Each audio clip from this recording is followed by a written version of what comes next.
On Overdrive today, we ride the latest 100cc Honda Shine, tell you how different the Toyota Innova Krista is from the High Cross, and we check out the Audi Q3 Sportback. Hello and welcome to Overdrive. I'm Soini Dutt. To say that it has taken Honda a while to enter the 100cc commuter segment is quite an understatement. In fact, Honda has finally entered this space with the 100cc Shine. Now, it is a simple, petite and a very basic motorcycle. So here's Chris telling us what this motorcycle is all about.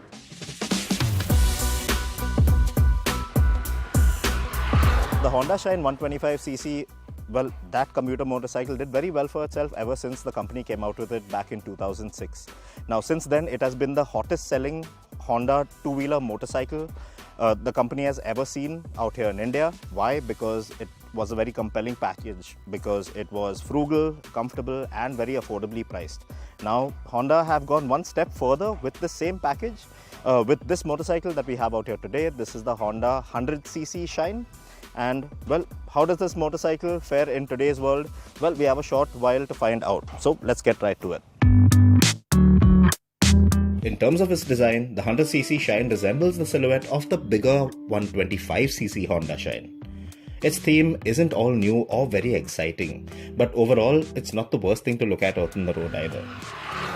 A quick glance over this bike and you can tell of its basic A to B commuter motorcycle origins with minimal frills.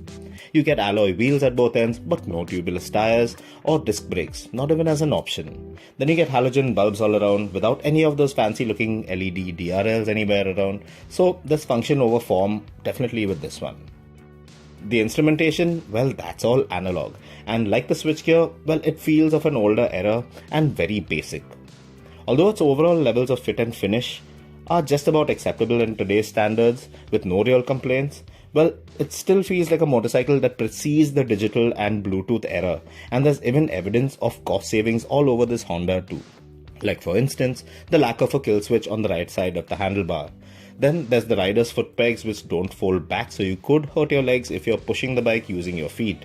And the rear shocks, well, they aren't adjustable. But this is more or less acceptable in today's standards because this is what the motorcycle is meant to be. It's one of those less is more bikes where simplicity is the name of its game. It's one of those workhorses that fly under everyone's radar. Now, powering the 100cc Honda Shine is the all-new 99cc single-cylinder air-cooled motor, which makes around a little over 7 PS of max power and 8 Nm of max torque. Speeds of around 50 kmph, well, this motorcycle feels very comfortable. But once you cross that threshold, well, things tend to get a little gruff. It's not all that refined. Not as refined as I would have liked it, but still, it fares decently going up gradients and such. It's a smooth engine, feels quite frugal given what this motorcycle is set out to do. But then again, given the brakes and the way this motorcycle is set up, it's not really built for speed. Even if you do find the time and space to get this bike's speedo needle to cross that 80 kmph indication mark on the dial, well, braking time will almost always be an issue because although there's CBS or combined braking, well, you don't have that reassuring feeling or consistency of a disc brake at either end of this bike. The 100cc Shine's engine is very tractable for the city, and even though it's got just 4 gears, it feels like it's a motorcycle that will allow you to potter in and around town in comfort at the speed of 50 all day. In fact, that's one of the main USPs of this motorcycle, its level of ride comfort. The Shine 100 feels light on its feet, and with a small 9-litre tank between your knees, it's so easy to manage. It's got a great turning radius too, so getting through tight gaps in standstill traffic will be a doozy. The suspension is very absorbent and it will keep you isolated from a good amount of the rough stuff that you will encounter out on the road, provided that you're taking it all on at the right speed. Go any faster than required with a pillion aboard and things can get bouncy and very uncomfortable. The flattish single bench is a tad narrow, still very accommodating, and you could spend a good amount of time in the saddle with no complaints. Obviously, the Shine 100, well, it's no corner carving scalpel, and you'll definitely want to refrain from taking on bends at high speed on this one. Overall, it does everything that you'd expect from a commuter motorcycle of this sort, just that it doesn't feel exemplary or excel at any particular riding aspect. Apart from maybe the mileage, of course, but we didn't have time to check that out today. But maybe that's what these motorcycles or this type of motorcycle are all about, keeping things simple and tidy.